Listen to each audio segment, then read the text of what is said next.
I want to explain a way to navigate interest rates right now in the Austin, Texas buyer's market. Now, this applies around the country, but of course, I'm Austin specific, and this is called a buy down. Now, there's a difference between a buy down and the buyer paying points to get your mortgage down. So you can, let's say your interest rate is 7%, you can buy points through the lender to get that down to, say, 6.75, 6.5.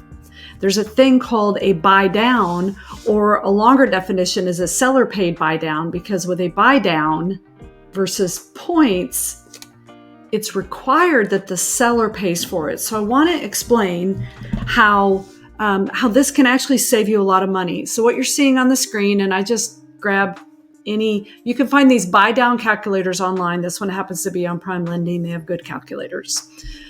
So with this buy down, so notice in this drop down, there's a 3-2-1 buy down, 2-1, a 1-1, a 1-0. So look at this 3-2-1 buy down. Now in this example, I'm using a $400,000 loan with a 7% interest rate. And what that is the seller is paying up front. Now let me hit recalculate, make sure I have the right number here, and I do. So in this case, the seller is paying your lender at closing $18,000 for you to have on your first year a 4% interest rate, year 2 a 5%, year 3 a 6%, and then year 4 a 7%.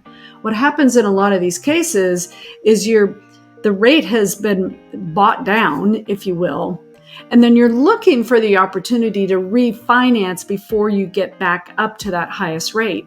But here's what's really important is instead of negotiating hard on the price of the house, if you do this math right, you'll save a lot more cash over a few years, over 2 years, over 3 years by doing this seller paid buy down. So in this example, the 3-2-1, the seller would have to pay $18,343.88 for the 3-2-1 buy down. But look at the 2-1 buy down. We'll recalculate here and see what it does with the years. Year 1, year 2, year 3. That would cost the seller $9,325, or a 1-1 buy down. And he'll calculate. Look at that. It's so year 1, year 2, year 3, costing the seller a little over $6,000. But the difference, like if your loan amount, let's say, was $418,000 instead of $400,000, you're only saving month to month $120 in your mortgage payment with principal and interest. So times 12, that's only about $1,500 versus saving this much with a buy down. So this is a really effective strategy in this market right now. If you want to talk about your situation and putting together a strategy to buy a house in the near future in Austin, let's take a look at this for you.